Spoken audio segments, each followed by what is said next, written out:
Я Шамаев Амир, ученик 5 Б класса. Я люблю читать книжки про животных. Моя любимая книга – это «Атлас про динозавров».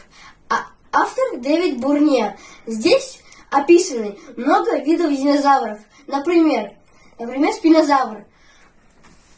Он, в отличие от некоторых динозавров, мог плавать с помощью своего паруса.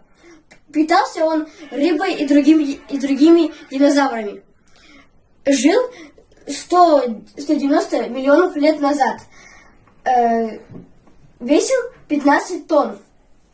И также я интересуюсь картой мира динозавров.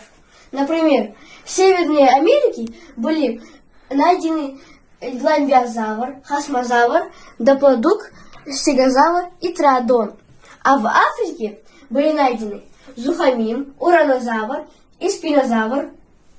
А это тиранозавр рекс. Он мой любимый вид динозавров.